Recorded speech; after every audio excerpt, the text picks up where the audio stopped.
My name is Grace Morrison. I am 26 years old and I live in Portland, Oregon. The heavy wooden doors of the chapel closed behind me with a soft thud. I tried to be quiet. I didn't want attention. I just wanted to pay my respects to Great Aunt Ruth.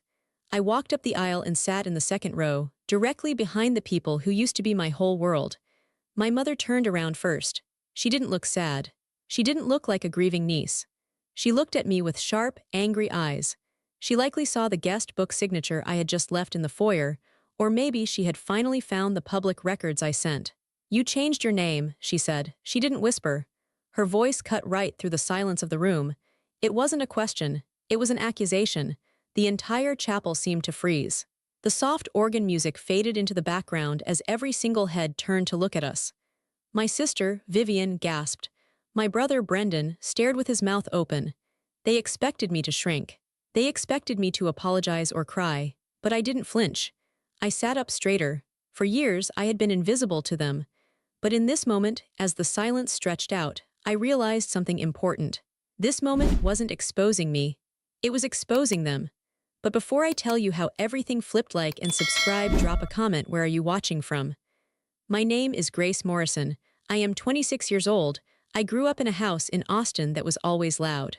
It wasn't a happy loud. It was a chaotic, demanding kind of loud. The noise took up all the space in the rooms, leaving no air for anyone else. The noise came from three sources. It came from my mother, who was always worrying about appearances. It came from my sister, Vivian, who was always crying or laughing too loudly. And it came from my brother, Brendan, who was just simply the center of the universe. I was the quiet one. I was Grace. In our house, being quiet didn't mean you were good. It meant you were invisible. I learned this lesson when I was very young. I remember a Tuesday morning when I was 7 years old. The kitchen was a mess of activity.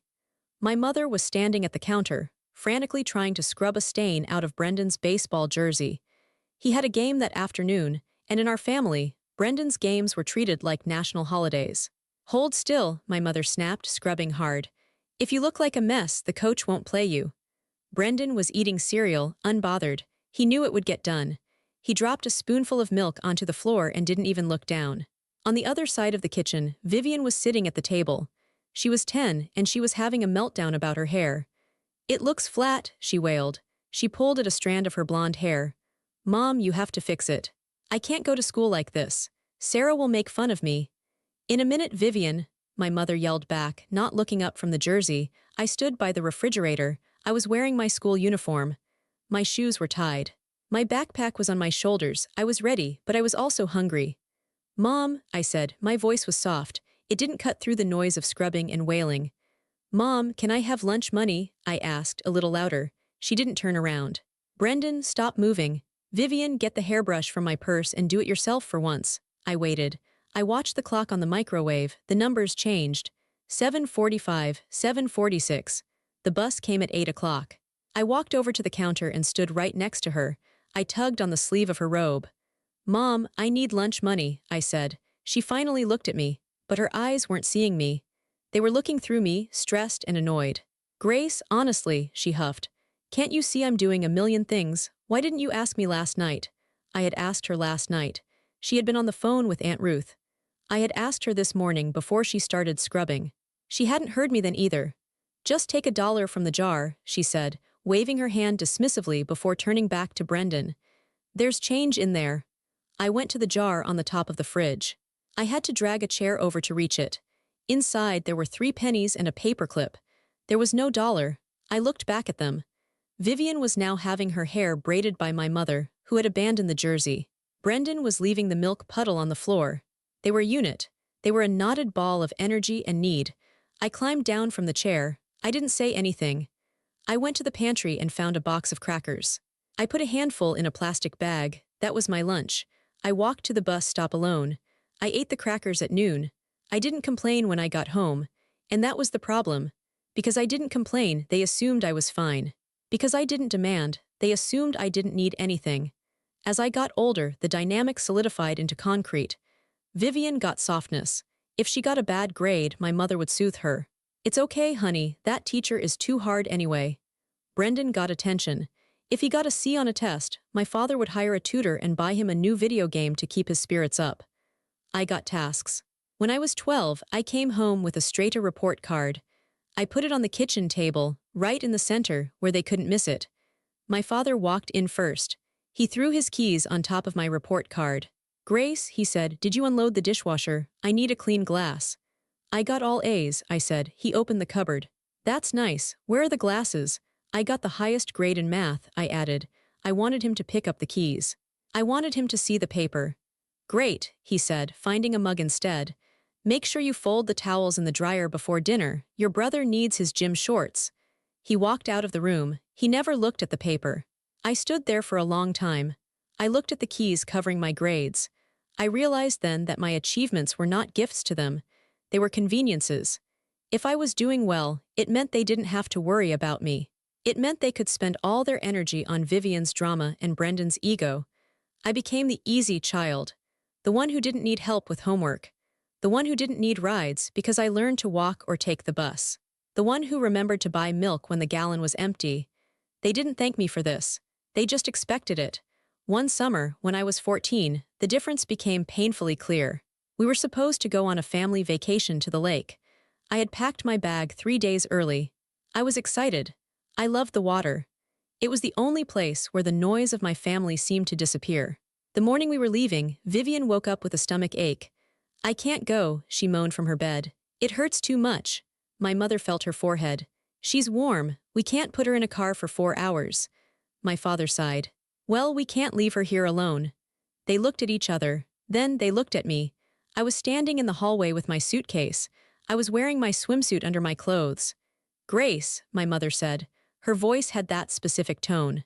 The tone that sounded like a request but was actually an order. "You don't mind staying, do you?" "Staying?" I asked. "But it's vacation." "Vivian is sick," my father said sternly. "Someone has to make sure she drinks fluids and takes her medicine. Your mother and I really need this break. Brendan has his baseball camp nearby." "But I want to go," I said. It was one of the few times I pushed back. "Why can't one of you stay?" My mother looked shocked. "Grace, don't be selfish. Your father has worked hard all year. I've been planning this for months. You're the responsible one. You're good at taking care of things." The responsible one. It was a trap. It was a label they used to chain me to the house. "We'll bring you back a souvenir," my father said, picking up Brendan's duffel bag. They left 10 minutes later. I watched the car pull out of the driveway. Brendan was in the front seat, controlling the radio. My mother was checking her lipstick in the mirror. I went back inside. I walked into Vivian's room. She was watching TV, eating a bag of chips. She didn't look sick anymore. "Are they gone?" she asked. "Yes," I said. "Good," she said, changing the channel. "I didn't want to go to that stupid lake anyway. There's no internet there." She hadn't been sick, she just hadn't wanted to go. And because she didn't want to go, I had to stay. I spent that week in the silent house. I cooked for myself. I brought Vivian sodas when she yelled for them. I sat in the backyard and pretended the sprinkler was the lake. When they came back, they didn't bring me a souvenir, they forgot. "It was so chaotic packing up," my mother said, breezy and unbothered. "We'll get you something next time." But there was no next time. I stopped asking to go. I stopped putting my report cards on the table. I learned to shrink. I learned to navigate the house like a ghost, avoiding the floorboards that creaked, avoiding the times of day when they were most stressed. I packed my own lunches. I signed my own permission slips, forging my mother's signature because she would never check. I celebrated my milestones in my room, quietly, with a book or a candy bar I bought with my own money. I told myself it made me strong. I told myself I was independent, but deep down I knew the truth. I wasn't independent, I was disregarded. The older I got, the more the silence around me grew. It wasn't just about forgotten lunches or missed vacations anymore. The stakes got higher. The milestones got bigger, and the empty chairs at my events multiplied. High school was where the pattern became undeniable. It was a pattern of almost. They almost made it, they planned to come, something came up. In my junior year, I entered the state science fair. This wasn't a small school project. I had spent 6 months growing bacteria cultures in the garage. The smell was terrible, and my mother complained every day about it, but I kept going. I made it to the finals. The event was held at the convention center downtown. It was a big deal. There were judges from universities, there were scholarships on the line. "We'll be there," my father promised the night before. "What time?" "Judging is at 5 p.m., I said. Awards are at 7 p.m. We'll leave work early, he said. I stood by my poster board at 4:45 p.m. I was wearing a blazer I had bought at a thrift store because my mother said she didn't have time to take me shopping. I looked around the room. Other students were surrounded by parents. Fathers were adjusting ties. Mothers were holding cameras. The judges came around at 5 p.m. I presented my research. I answered their questions.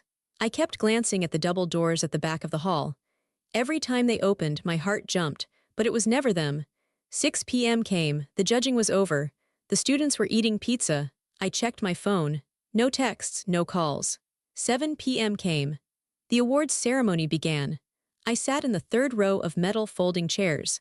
To my left was a boy whose parents were holding a bouquet of flowers. To my right was a girl whose dad had his arm around her shoulders.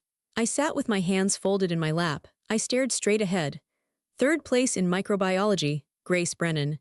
They called my name. I stood up. I walked to the stage. The applause was polite. I shook the judge's hand. I took the certificate and the small medal.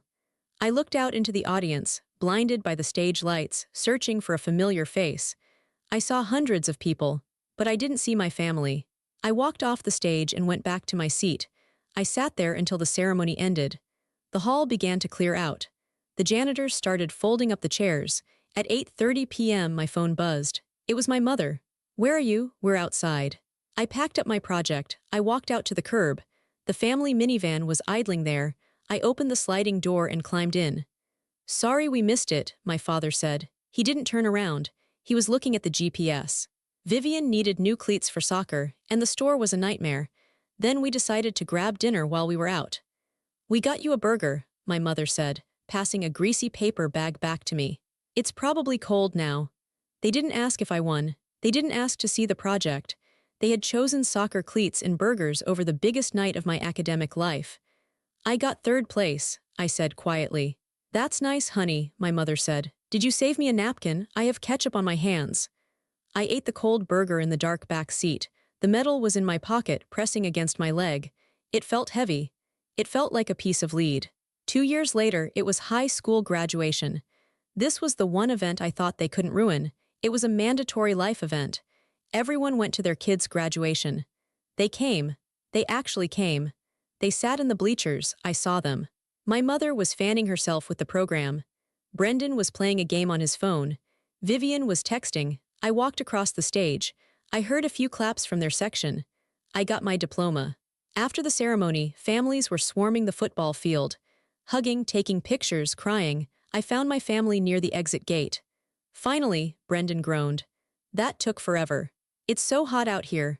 "Let's get a picture," my mother said. She took one photo of me holding the diploma. She didn't check it.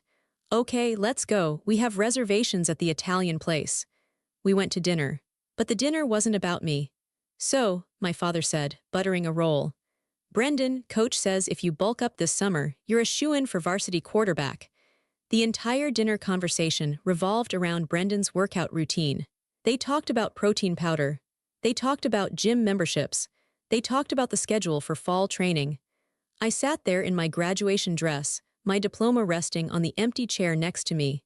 "I got into the honors college," I said during a lull in the conversation. "We know, Grace, you told us," Vivian said, rolling her eyes. "God, do you have to brag?" "I'm not bragging," I said. "I'm just saying. It's a big day." "Of course it is," my mother said, patting my hand before instantly pulling hers away to wave at a waiter. "We're very proud. Can we get more breadsticks?" They paid the bill. We went home. That was it. No party, no cake. No good job. Just breadsticks and talk about Brendan's muscles. When I left for college that August, the abandonment became physical. I was going to Stanford. It was across the country. It was a huge achievement. "We can't drive you," my father said a week before I was supposed to leave. "It's too far and Brendan has tryouts." "So how do I get there?" I asked. I had 2 suitcases and a box of books. "You can fly," he said. "We'll pay for the ticket." They dropped me off at the airport at the departures curb. They didn't park. They didn't come in to help me check my bags. "Call us when you land," my mother said. "Good luck, kid," my father said. I dragged my luggage out of the trunk. The car pulled away before I even made it to the automatic doors. I flew to California alone. I took a shuttle to the campus. I hauled my boxes up 3 flights of stairs to my dorm room. I met my roommate, Sarah. Her entire family was there. Her dad was assembling a bookshelf. Her mom was hanging curtains. Her brother was setting up her computer. They looked up when I walked in, sweating and alone. "Hi," Sarah's mom said brightly. "Where are your folks?" "They couldn't make it," I said. "Work." "Oh, you poor thing," she said. "Here, let Dave help you with that suitcase." Sarah's dad helped me. A stranger helped me move into my life, while my own father was probably watching Brendan throw a football in the backyard. Over the next 4 years, the pattern held. I sent them invitations to everything: Dean's List ceremony, research symposium, sorority family weekend. They never came, not once. "It's too expensive to fly," they said. "We're just so busy with Vivian's wedding planning," they said. "Brendan is having a hard time. We need to be here for him," they said. I sat in empty family seats while my peers introduced their parents to professors. I learned to stop looking at the door. I learned to smile when people asked where my family was. "They're really supportive from afar," I would lie. "They just have crazy schedules." It was a lie that tasted like ash in my mouth. Each absence carved a quiet hollow inside me. It wasn't a sharp pain anymore. It was a dull, constant ache. It was the feeling of standing in a crowded room and knowing that, if you fell, no one would be there to catch you. I started to build a life around that hollow. I focused on my work. I focused on my studies. I stopped calling as often. I stopped expecting them to ask how I was. But I hadn't given up hope completely. Not yet. There was one tiny, foolish part of me that thought, maybe for the big one. Maybe for the doctorate. That was the hope that would finally break me. The doctorate was the finish line. It was the culmination of 5 years of sleepless nights, bad coffee, and grueling research. It was the biggest thing I had ever done. It was the biggest thing anyone in my family had ever done. I wanted them there. I needed them there, so I treated their attendance like a project manager. I didn't leave anything to chance. 8 months before my defense date, I flew home for Christmas. I sat them all down in the living room. "Okay," I said, pulling out a calendar I had printed. "May 14th, that is the day. I am defending my dissertation at Stanford. I need you all to book your flights now." "May," my mother said, looking at the Christmas tree. "That's so far away, Grace." "It's not that far," I insisted. "Flight prices are cheap right now. Please put it in your phones." I watched them take out their phones. I watched my father type into his calendar. I watched Vivian scribble it in her planner. "We'll be there, Gracie," my father said. "We wouldn't miss it. Dr. Brennan has a nice ring to it." I believed him. 3 months later, I sent a group email. Subject: Logistics for May 14th graduation. I included hotel recommendations. I included a map of the campus.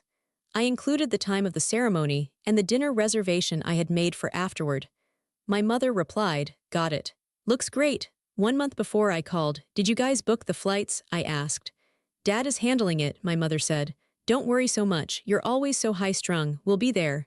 2 weeks before, I sent a text. "Just confirming you have the address for the auditorium. See you in 14 days. Vivian liked the message. Brendan sent a thumbs-up emoji. I let myself relax. I let myself imagine the picture we would take. Me in my doctoral robes, holding the thick-bound copy of my thesis, my family smiling around me. I thought, this will fix it. This is the accomplishment that finally makes them see me. The morning of May 14th dawned bright and cool in California. I woke up at 5 a.m. I couldn't sleep.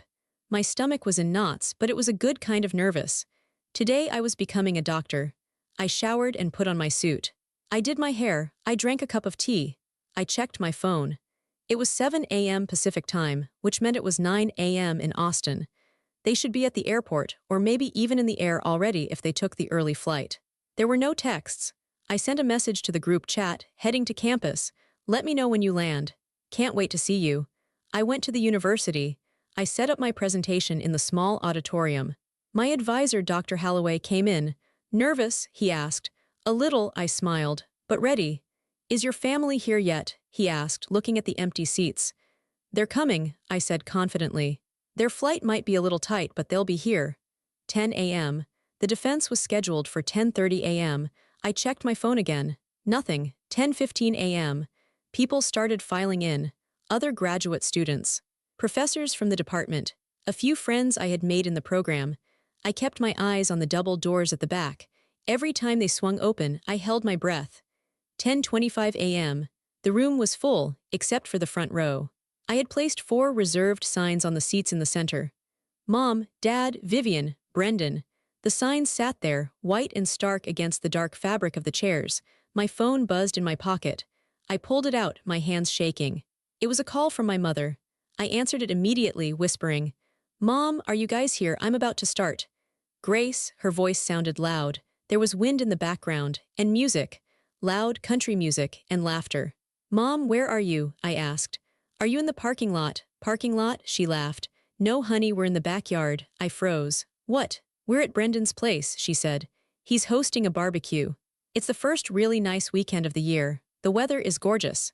The room spun. I gripped the podium to keep from falling. "Mom," I whispered, "it's May 14th. "I know the date, Grace," she said, sounding annoyed. "Why are you whispering?" "My dissertation," I said, my voice cracked. "My defense, it's happening right now, in 5 minutes." There was a pause on the line. Then I heard her say, away from the phone, "Turn the music down, Brendan. I can't hear your sister." She came back on the line. "Oh, is that today?" "I told you," I said. Tears pricked my eyes, hot and sudden. "I told you for 8 months. You put it in your calendar. You said you booked flights." "Well, we didn't book flights," she said casually. "We looked at them last week, and they were just astronomical, Grace. $2,000 for the 4 of us. We couldn't justify that for a 30-minute speech." "It's not a speech," I said. "It's my doctorate." We know," she said. "We're proud of you." But Brendan decided to have this barbecue last minute because his new girlfriend is in town, and we all really wanted to meet her. "We figured you wouldn't mind. You're always so independent." I looked at the reserved signs. "You figured I wouldn't mind," I repeated. "Don't be dramatic," she snapped. "We'll send a card." "Oh, hold on, Brendan just burned the burgers. I have to go, call us when you're done." "Love you." The line went dead. I stood there. The phone was still pressed to my ear. I could still hear the ghost of the laughter, the country music, the joy of a family barbecue happening 1,500 miles away. They weren't stuck in traffic. There was no emergency. No one was sick. They were eating burgers. They were meeting a girlfriend Brendan had probably been dating for 2 weeks. They had chosen a barbecue over the defining moment of my life. And the worst part wasn't the anger. The worst part was the clarity. For years, I told myself they were just disorganized. I told myself they were busy. I told myself they loved me, but they were just bad at showing it. But standing there, in my suit, with my research behind me and empty chairs in front of me, the truth hit me like a physical blow to the chest. They didn't forget. You don't forget something you are reminded of for 8 months. You don't forget a date you wrote down. They simply didn't care. They made a choice. They looked at the calendar, saw Grace's defense, and then saw Brendan's barbecue, and it wasn't even a contest. I was the option they could discard. I was the one who would understand. I was the one who didn't matter. Dr. Holloway touched my shoulder. I jumped. "Grace," he asked gently. "It's 10:30. Are we waiting for anyone?" I looked at him. I looked at the reserved signs one last time. I walked down the steps of the stage. I walked to the front row. I picked up the signs. Mom, Dad, Vivian, Brendan. I crumbled them into a ball in my hand. I walked to the trash can in the corner and dropped them in. "No," I said. My voice was steady. It was colder than I had ever heard it before. "We aren't waiting for anyone. Everyone who matters is already here." I walked back to the podium. I took a deep breath.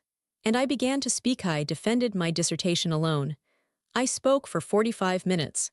I explained my research on environmental sustainability and urban planning. I answered every question the committee threw at me. I was sharp. I was articulate. I was brilliant.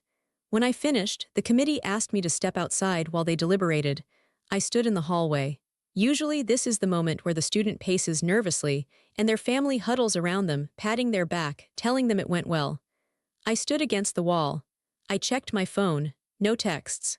No good luck. No thinking of you. 10 minutes later, Dr. Holloway opened the door. He was smiling. He extended his hand. "Congratulations," he said. "Dr. Brennan." The committee shook my hand. My friends hugged me. We drank cheap champagne in plastic cups. I smiled. I thanked them. But inside, something had shifted. The engine that had been running my life, the engine that ran on the fuel of pleasing them, of earning their love, had simply run out of gas. It sputtered and died right there in that hallway. I didn't feel sad anymore. I felt efficient. I declined the offer to go out for drinks with my cohort. "I'm exhausted," I told them. "I just want to sleep." I walked back to my apartment. It was 4 p.m. I didn't sleep. I sat down at my desk. I opened my laptop. I created a new folder on my desktop. I didn't name it family. I didn't name it sadness. I named it transition. I opened a blank document. I typed a list. It wasn't a list of grievances, it was a list of actions. Name, change, phone number, bank, accounts, address, emergency contacts, social media. I looked at the list. It looked like a project plan. It looked like a demolition order. I started with the bank. I had a joint savings account with my mother. It was a relic from when I was 16. I had put almost all the money in it, savings from summer jobs, stipends from my research. She rarely touched it, but she had access. I logged in. I transferred every single cent to my personal checking account. The balance on the joint account went to $0. I closed the tab. Next, I went to the state court website. I looked up the petition for a legal name change. Reason for change, I stared at the blinking cursor. I could have written a novel there. I could have written about the empty chairs and the cold burgers and the missed graduations. I typed, personal preference. I downloaded the forms.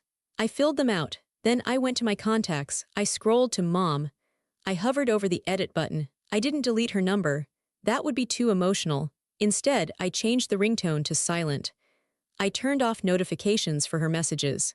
I did the same for Dad, for Vivian, for Brendan. Then, I went to my email settings. I created a filter. Any email coming from their addresses would skip the inbox and go directly to a folder named Archive. I wouldn't see it. I wouldn't get a notification. It would just disappear into the digital void. I worked for 6 hours. The sun went down. The room got dark. I didn't turn on the light. The glow of the screen illuminated my face. I wasn't crying. I wasn't drinking wine and sobbing over old photo albums. I was working. I was surgical. I was removing a tumor. At 9 p.m., my phone buzzed. It was a text from Brendan. Bro, the barbecue was lit. Sorry we missed the speech thing. Mom said you were mad. Don't be a buzzkill. I looked at the message. A buzzkill. I had just become a doctor of philosophy, and I was a buzzkill because I wanted my family to witness it. I didn't reply. I went to my service provider's website. I clicked on Change Number. The screen warned me, this action cannot be undone. You will lose access to your old messages. I clicked Confirm. A new number popped up on the screen. It was clean. It was random. It had no history attached to it. I wrote it down on a post-it note. Finally, I went to the university portal. I had to update my diploma request. Name on diploma, it currently said Grace Brennan. Brennan. That was their name. It was the name of the people who forgot. It was the name of the girl who waited by the window. It was the name of the invisible daughter. I backspaced. I typed, Grace Morrison. Morrison was my grandmother's maiden name. She was the only person who had ever truly looked at me when I was a child. She had died when I was 10, but I remembered she used to hold my face in her hands and say, "You are a quiet storm, Grace." Grace Morrison. It looked right, it looked strong. I hit submit. I closed the laptop. I stood up and walked to the window. I looked out at the streetlights. I felt lighter, physically lighter. The heavy blanket of expectation that I had been carrying for 26 years was gone. I didn't have to hope anymore. I didn't have to wait. I didn't have to be disappointed. I was an orphan now, but I was an orphan by choice. I went to the kitchen and made myself a sandwich. It was a simple dinner. But as I ate it, standing in the quiet of my apartment, it tasted better than any meal I had ever eaten. The girl who begged for lunch money was gone. The girl who waited in the parking lot was gone. The girl who cried over empty seats was gone. Dr. Grace Morrison finished her sandwich, washed the plate, and went to bed. For the first time in years, I slept through the night. The morning I went to the courthouse, I didn't feel like I was going to a legal appointment. I felt like I was going to a funeral, but it wasn't a sad funeral. It was the kind where you bury something that has been dead for a long time, something that needed to be put in the ground so the living could move on. I wore the same charcoal suit I had worn for my dissertation defense. It felt like my armor.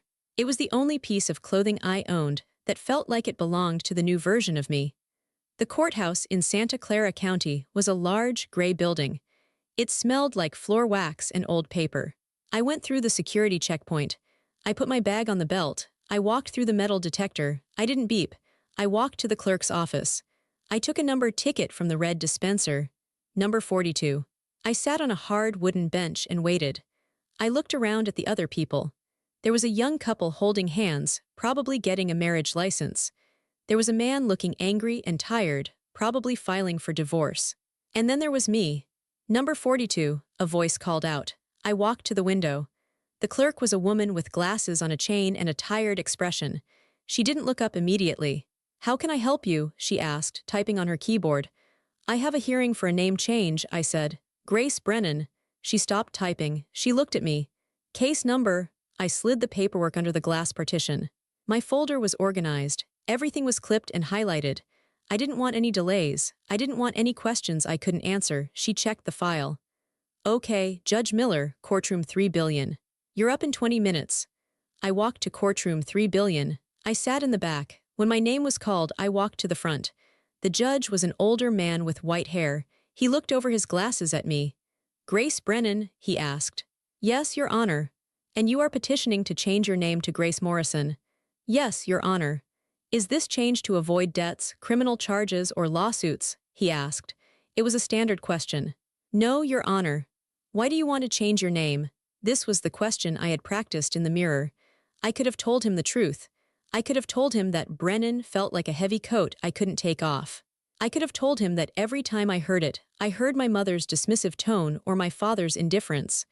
But I kept it simple, direct. It is my grandmother's name, I said. I wish to honor her memory and start my professional career with her name. The judge nodded. It was a good answer. It was a respectable answer.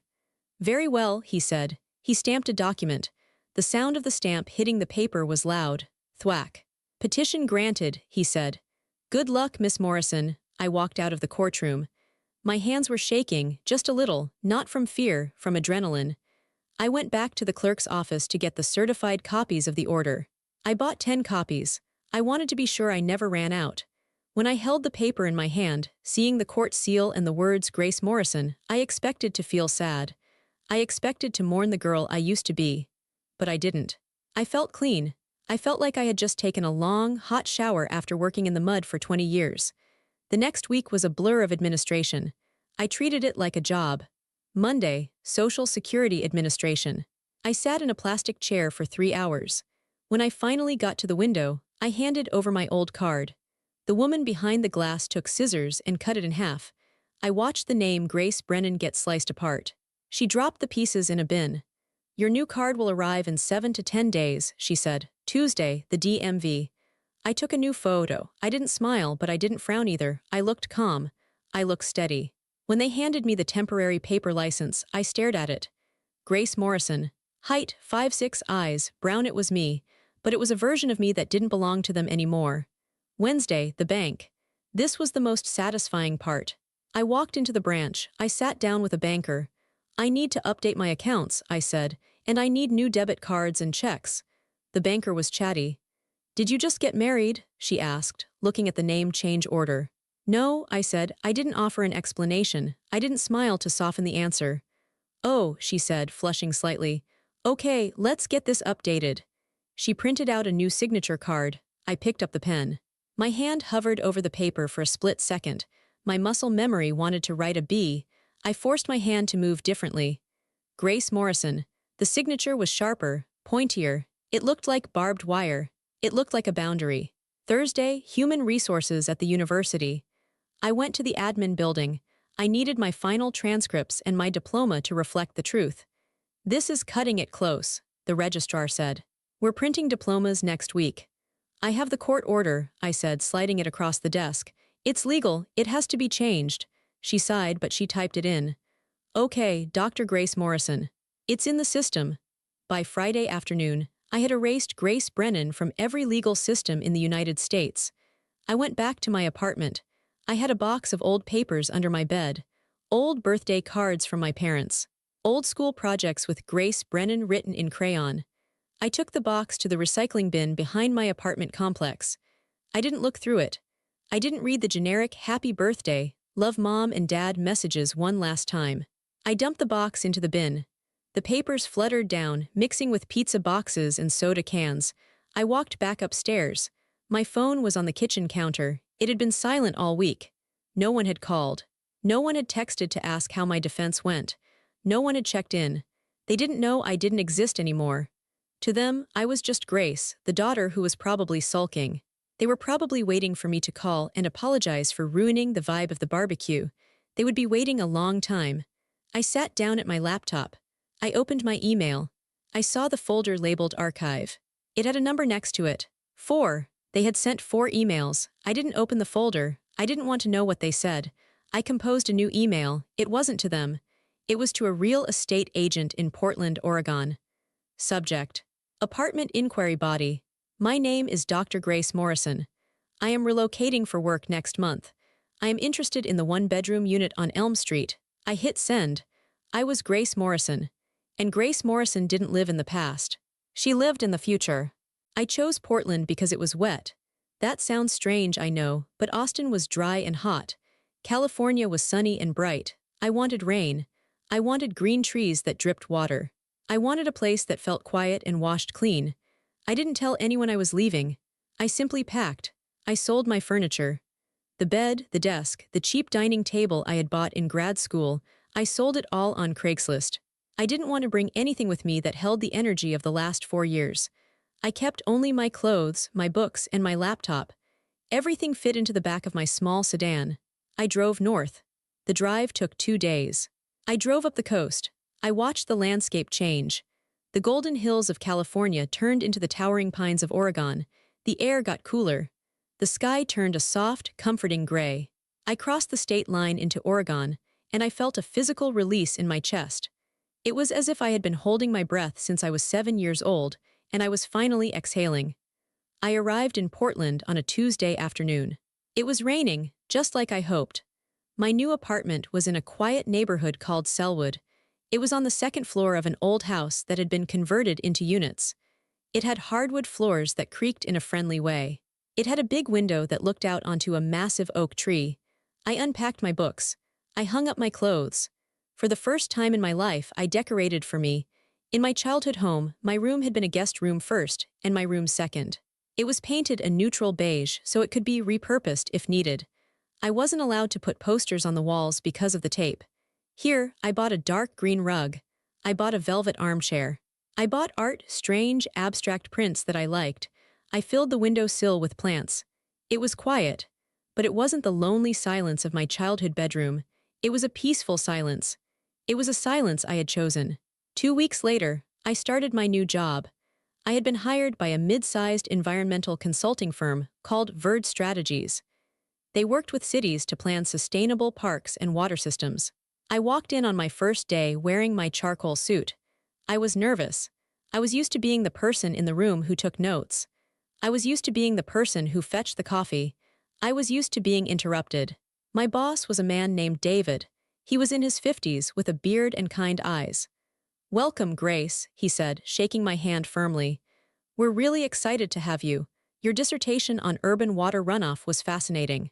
I circulated it to the team. I blinked. "You read it." "We all did," he said. "It's why we hired you." He led me to my office, not a cubicle, an office. It had a door. It had a nameplate on the wall. Dr. Grace Morrison, Senior Consultant. I stared at the nameplate. I touched the raised letters. "Is everything okay?" David asked. "Yes," I said, my voice steady. "It's perfect." The first staff meeting was the true test. There were 8 of us around a conference table. They were discussing a new project for the city of Beaverton. They were stuck on a problem regarding soil erosion. "We could use a retaining wall," one colleague suggested. "Too expensive," David said. I sat there looking at the blueprints. I saw the solution. It was obvious to me, but the old habit kicked in. "Stay quiet, don't speak. They don't want to hear you, you'll just annoy them." I bit my lip. I looked down at my notepad. "Grace," I looked up. David was looking at me. The whole room was looking at me. But they weren't looking with annoyance. They were looking with expectation. "You have a background in soil composition," David said. "What do you think?" My throat felt tight. I think you shouldn't use a wall," I said. My voice was quiet. "Go on," David said. He leaned forward. He didn't check his watch. He didn't look at his phone. He waited. I cleared my throat. I stood up and walked to the whiteboard. I picked up a marker. "If you use native root systems here and here," I drew a diagram, "you can stabilize the bank without concrete. It's cheaper and it manages the water flow better." I spoke for 5 minutes. I explained the science. I explained the cost benefits. When I finished, I turned around, expecting them to be bored. expecting them to be talking amongst themselves. The room was silent, they were taking notes. "That's brilliant," a woman named Sarah said. "Why didn't we think of that?" "Let's do it," David said. "Grace, can you lead the implementation on this?" "Me?" I asked. "You're the expert," he said simply. I sat back down. My hands were trembling under the table. They listened. They didn't just hear noise, they heard value. I went home that night and cried. I sat on my velvet armchair, watching the rain hit the window, and I wept. I didn't cry because I was sad. I cried because I was grieving the 26 years I had spent thinking I was stupid. I cried for the little girl who thought she was invisible. She wasn't invisible. She was just in the wrong room. She was with the wrong people. My life in Portland settled into a rhythm. I worked hard. I was promoted within 6 months. I made friends, real friends. I met a woman named Alina at a pottery class I joined. We went for coffee every Sunday. One Sunday, we were sitting in a cafe watching the rain. "So," Alina said, stirring her latte. "You never talk about your family. Are they back east?" I paused. I held my warm mug in my hands. "I don't have a family," I said. It was the first time I had said it out loud. Alina didn't push. She didn't ask what happened. Or, "Oh no, did they die?" She looked at my face, saw the peace there, and understood. "Well," she said, lifting her mug, "you have us, the pottery crew." I smiled. "Yes, I do. I was building a new family. A family of choice. A family of colleagues who respected my mind and friends who enjoyed my company. But the old life wasn't done with me yet. It had been 6 months since the transition. 6 months since I changed my number. 6 months of silence. I knew they would eventually figure it out. I knew the silence wouldn't last forever. It started with a LinkedIn notification. I had created a new LinkedIn profile for Dr. Grace Morrison. I had blocked my parents and siblings immediately, but I hadn't blocked everyone. I got a notification. "Aunt Linda viewed your profile." Aunt Linda was my mother's sister. She was a gossip.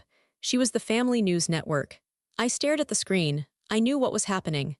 Linda had probably been looking for Grace Brennan to see where I was working, found nothing, and then dug deeper. Maybe she searched by my university. Maybe she saw a photo of me on my company's website. However she did it, she found me. 2 days later, my work phone rang. It was the receptionist. "Dr. Morrison, there's a woman on the line. She says she's your mother," she sounds. Frantic, my heart hammered against my ribs. The physical reaction was instantaneous. Sweat, nausea, fear. I closed my eyes. I took a deep breath. I looked at the rain falling outside. I looked at the nameplate on my door. Grace Morrison. "Dr. Morrison," the receptionist asked again. "Should I put her through?" "No," I said. My voice was calm. "I don't have a mother. Please tell her she has the wrong number." "Oh," the receptionist said, confused. "Okay. Sorry about that." I hung up. I sat there for a long time. I knew it wasn't over. I knew this was just the first crack in the dam. They knew where I was now. They knew my name. But I wasn't the same person they used to know. I had armor now. I had a title. I had a life. If they wanted to find me, they could try. But they wouldn't find Grace Brennan. They would find a stranger. And this stranger wasn't going to let them in. The silence I had built was strong, but my family was loud. They were used to being heard. They were used to demanding attention and getting it. When they realized I wasn't just sulking, that I was actually gone, their reaction wasn't sadness. It was panic. And then it was rage. It started a week after the receptionist called me. I was sitting at my desk at Verd Strategies reviewing a soil sample report. My office phone rang. I looked at the caller ID. It was a local Portland number. "Dr. Morrison," I answered. "Hello, is this Grace Brennan?" A male voice, authoritative. "My name is Grace Morrison," I said. "Who is this?" "This is Officer Miller with the Portland Police Bureau. We received a call requesting a welfare check on a Grace Brennan." The callers, a Mr. and Mrs. Brennan from Austin, claim their daughter has been missing for 6 months and may be in danger. They traced an IP address to this workplace. I sat up straight. A welfare check. It was a classic tactic. It was a way to force contact when someone had cut you off. They were using the police as their personal messengers. "I am not missing, officer," I said calmly. "I am an estranged adult. My family does not have my contact information because I do not want them to have it. I am safe. I am employed. I am sitting in my office right now." "I see," the officer said. His tone softened. He probably dealt with this often. "I do need to verify your identity to close the case. Can I stop by?" "Of course," I said. He arrived 20 minutes later. I met him in the lobby. I handed him my Oregon driver's license. Grace Morrison. He looked at it, he looked at me. Okay, Dr. Morrison, he said, handing it back. I'll let them know we made contact and that you are safe. Do you want me to pass along a message? No, I said. Please just tell them the subject of their inquiry was not found. Tell them Grace Brennan doesn't live here. He nodded slowly. I can tell them you're safe and do not wish to be contacted. Thank you, I said. That was the breach. The police report confirmed I was alive. It confirmed I was in Portland. And it confirmed I was refusing to speak to them. That's when the bombardment began. They couldn't call my phone because I had changed the number. They couldn't email my personal account because of the filters. So they got creative. They started calling the main line of my company. My receptionist, a sweet girl named Jenny, came to my office 3 days later. She looked stressed.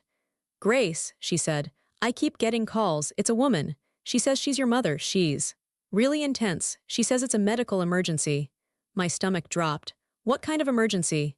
She wouldn't say. She just said, tell her it's life or death and she needs to call home immediately. I knew this trick. Life or death, in my family usually meant Vivian had broken a nail or my father couldn't find the remote. But there was always that tiny sliver of doubt. What if someone is actually dying? I went to my office. I closed the door. I used my desk phone to call my old home number. I blocked my caller ID. My mother picked up on the first ring. Hello, Grace, she sounded breathless. You called my work, I said. My voice was flat. You told my receptionist it was life or death. Well, finally, she yelled. Do you have any idea what you've put us through? We were sick with worry. We called the police. I know, I said. The police came, I'm fine. What is the emergency? The emergency is that you have abandoned your family, she screamed. You missed Thanksgiving. You missed Brendan's birthday. We have been sending emails for months. Why aren't you answering? That's not a medical emergency, I said. Goodbye. Wait, she shrieked. Don't you dare hang up on me. We know you changed your name. Aunt Linda saw it online. Grace Morrison, are you kidding me? You took that old woman's name, after everything we've done for you. Everything you've done for me, I asked. You missed my doctorate defense for a barbecue. Oh my God, are you still on that? She laughed, a harsh disbelief sound. That was 6 months ago. You're destroying this family over a missed flight. You are being incredibly selfish. Vivian is getting married in the spring, and you are the maid of honor. You need to come home and get fitted for your dress. I closed my eyes. They hadn't learned a thing. In 6 months of silence, they hadn't reflected. They hadn't thought, maybe we hurt her. They just thought I was being difficult. They thought I was a staff member who had walked off the job, and they needed me back to fill the position. I'm not maid of honor, I said. I'm not coming to the wedding. You have to, she said. What will people think? Everyone asks where you are. We've been telling them you're doing fieldwork in the jungle. You are embarrassing us, Grace. Embarrassing us. That was the core of it. Not we miss you, but you are making us look bad. I'm hanging up now, I said. Do not call my office again. If you do, I will file a harassment suit. I have lawyers here.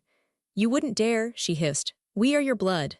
I'm Grace Morrison, I said. I don't have any blood relations in Austin. I hung up. I sat there shaking. My heart was racing at 100 miles per hour. It wasn't easy. It felt like cutting off a limb. But hearing her voice, the entitlement, the dismissal, the complete lack of accountability, reminded me exactly why I had left. They didn't stop there. A week later, a package arrived at my office. It was a large box. I opened it. Inside was a collection of things from my childhood room. But it wasn't sentimental things. It was garbage. It was old, stained t-shirts. It was a broken lamp. It was a stack of bills that had come to their house in my name, junk mail mostly. And on top was a note from Vivian. Since you're so fancy now with your new name, you can have your trash. Mom was going to burn it, but I saved it. You owe me $45 for shipping. Also, I registered for the Dyson vacuum. Since you have a big CEO job now, you can afford it. Don't be cheap.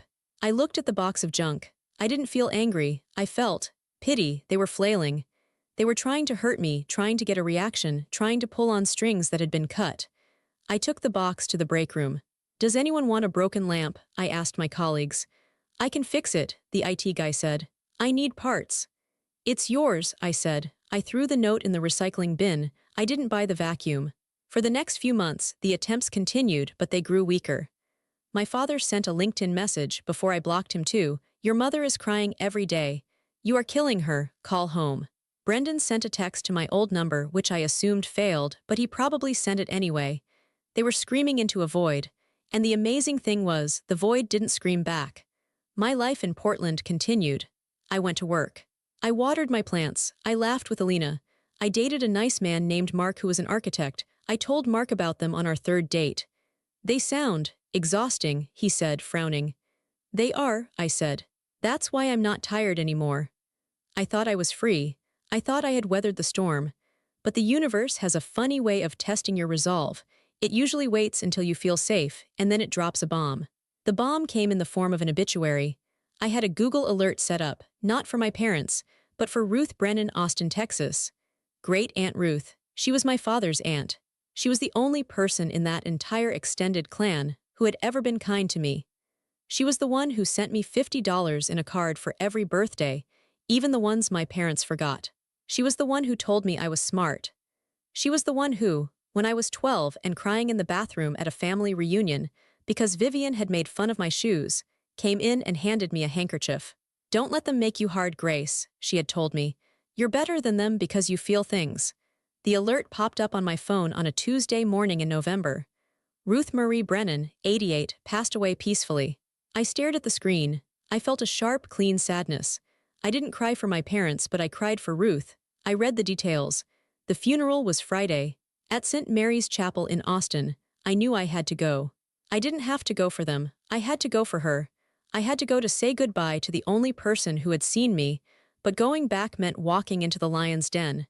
It meant breaking the physical distance. It meant they would see me. I called David, my boss. I need to take Friday off, I said. A death in the family. Take all the time you need, he said. I booked a flight. I didn't book a flight to Austin. I booked a flight to San Antonio, which was an hour away. I didn't want to risk running into anyone at the Austin airport. I rented a car. I packed my charcoal suit. I packed black heels. I looked in the mirror. I looked different than the girl who left Austin. My hair was shorter, sharper. My posture was better. I didn't look like a victim. I looked like Dr. Grace Morrison. I was going back. But I wasn't going back to apologize. I was going back to pay my respects. And if they wanted a confrontation, I was finally ready to give them one. The chapel smelled of lilies and old beeswax. It was the same smell from my childhood, a smell that used to make my stomach turn with anxiety. Today, it just smelled like a room. I arrived late on purpose. I didn't want to mingle in the foyer. I didn't want the awkward small talk with cousins I hadn't seen in 5 years. The service had just begun. The organ was playing a low, mournful hymn. I walked in through the heavy oak doors. My heels clicked softly on the stone floor. I saw the back of their heads instantly. They were in the front row, of course. My mother was wearing a hat that was too big, something dramatic and black. My father was slumped in his suit. Vivian was checking her makeup in a compact mirror. Brendan was looking at his watch. They looked exactly the same. They looked like statues of themselves. I walked up the side aisle. I saw a spot in the second row, directly behind them. There was a gap between my Uncle Jerry and a cousin named Mike. I slid into the pew. I sat down. I folded my hands in my lap. I looked at the casket covered in white roses. Goodbye, Aunt Ruth, I thought. Thank you for the handkerchief. The priest was speaking. Ruth was a woman of great faith. My mother shifted in her seat. She turned her head slightly to whisper something to Vivian. Her eyes swept over the second row. They passed me. Then they snapped back. She froze. Her eyes went wide. She turned her body fully around, ignoring the priest, ignoring the solemnity of the moment. She stared at me. She looked at my face. She looked at my suit. She looked at the calm way I was holding my head. Then she did something unforgivable. She spoke. You changed your name. It wasn't a whisper. It was a blurting out. It was a reflex. She had likely been stewing on it for months, screaming it in her kitchen, and seeing me right there, within touching distance, made the cork pop. The priest stopped talking. The organist hesitated, hanging on a note. Every single head in the chapel turned. Vivian whipped around. Grace, she gasped. Oh my God, you actually came? Brendan turned. He looked annoyed. Now. You're doing this now. I didn't move. I didn't shrink. I didn't look down at my shoes like the old Grace would have. I looked my mother dead in the eye. We are at a funeral, I said softly. My voice was low, but in the silence of the room it carried. Turn around. My mother's face turned red. She opened her mouth to argue, to cause a scene, to demand I explain myself right there in front of God and everyone. But she looked around. She saw the eyes of the community on her. She saw the judgment. For once, she realized she was the one making the noise. She clamped her mouth shut and turned back around. But I could see her shoulders shaking with rage. The service continued. I sat there, calm and steady. I felt like I was in the eye of a hurricane. The winds were screaming around me, but I was untouched. When the service ended, the priest said, "The family will receive guests in the courtyard." People stood up. My family stood up. They turned on me like a pack of wolves. "Outside," my father growled. "Now," I stood up. "I'm going to pay my respects to Ruth first." I walked past them. I walked to the casket. I placed my hand on the wood. I took a moment. I ignored the burning sensation of their eyes on my back. Then, I turned and walked out the side door into the courtyard. It was a gray, overcast day in Austin. The air was thick. They were waiting for me by an old oak tree, away from the other guests. They had formed a semicircle, a firing squad. "How dare you?" my mother hissed as soon as I got close. "You show up here after 6 months of silence, after blocking us, after changing your name like a criminal. Who do you think you are?" "I am Grace Morrison," I said. "You are Grace Brennan," she shouted. "You are my daughter. You don't get to just resign from this family." "I didn't resign," I said. "I was fired." "What are you talking about?" Vivian chimed in. She looked furious. "You're so dramatic. You're mad because we missed your speech. Get over it, Grace. It was one day. We have done everything for you. We fed you, we clothed you." "You forgot me," I said. "We didn't forget," my father yelled. "We were busy. Brendan had a barbecue." He said it as if it were a valid excuse. As if a barbecue was a natural disaster that couldn't be avoided. I looked at them. I looked at Brendan, who was looking at his phone, bored even now. I looked at Vivian, who was worried about how this scene looked to her friends. I looked at my parents, who were drowning in their own narcissism. "You didn't forget," I said. My voice was clear. I spoke to them like I spoke to my clients at the firm, direct, factual, unemotional. "You prioritized." They went silent. "You had a calendar," I continued. "You had 8 months of reminders. You knew exactly where I was and what I was doing. And you looked at that day, and you looked at a barbecue, and you decided the barbecue was more important." "It was just a mistake," my mother wept. She switched tactics instantly, going from rage to victimhood. "We're human. Mothers make mistakes. How can you be so cruel? Changing your name, it's a slap in the face." "The paperwork simply reflected the truth," I said. "I have been alone in this family for 20 years. I raised myself. I celebrated myself. And on the most important day of my life, I stood alone. The name change just made it legal." "We love you," my mother wailed, reaching for me. I took a step back. "No," I said. "You don't. You love having someone to blame. You love having a scapegoat. You love having someone to do the chores and stay quiet. You don't love me. You don't even know me." "So that's it?" my father asked. His face was hard. "You're just done. You're going to walk away from your inheritance, from your family." "I don't want your money," I said. "And I don't want your drama." I looked at them one last time. I memorized their faces, not with love but with the detachment of a scientist observing a specimen. "I have a flight to catch," I said. "I have a job, I have a home. And none of it has anything to do with you. If you walk away now," my mother threatened, her voice dropping to a venomous whisper, "don't you ever come back, we will cut you off completely." I almost laughed. They still thought they held the scissors. They didn't realize the cord had been cut 6 months ago. "That's exactly what I want," I said. I turned around. "Grace," Vivian yelled. "You're ruining Aunt Ruth's funeral." I didn't stop. I walked across the courtyard. I walked past the cousins who were staring. I walked past the priest. My heels clicked on the pavement. Click, click, click. I walked to my rental car. I got in. I shut the door. The sound of the door closing sealed out the noise of the courtyard. It sealed out the yelling. It sealed out the guilt. I started the engine. I drove out of the church parking lot. I didn't look in the rearview mirror. I didn't need to see them standing there looking confused and angry. I drove toward the highway, toward the airport, toward Portland. I turned on the radio. A classic rock song was playing. I hummed along. My hands were steady on the wheel. I had faced the monster. I had looked it in the eye, and I realized the monster wasn't scary anymore. It was just small. The rain in Portland welcomed me back like an old friend. When I unlocked the door to my apartment, the air inside was still. It wasn't the empty stillness of my childhood home, where silence meant someone was angry. It was a warm, living stillness. It was the sound of a space that belonged entirely to me. On Monday morning, I walked into Verd Strategies. I poured a cup of coffee. I walked to my office. I stopped at the door. I looked at the nameplate again. Dr. Grace Morrison. For a second, I thought about the scene in the church courtyard. I thought about my mother's screaming face and my father's clenched fists. I realized I didn't feel anger anymore. I didn't even feel hurt. I just felt distant. They were like characters in a book I had finished reading. I had closed the cover and their story was over. "Morning, Grace," David called out as he walked past. "Good to have you back." "Good to be back," I said, and I meant it. I sat down at my desk. I opened my laptop. I had a meeting with the city planners at 10. I had lunch with Alina at 12. I had a date with Mark on Friday. My phone sat on the desk, silent. No frantic texts, no guilt trips. Just a quiet tool that I controlled.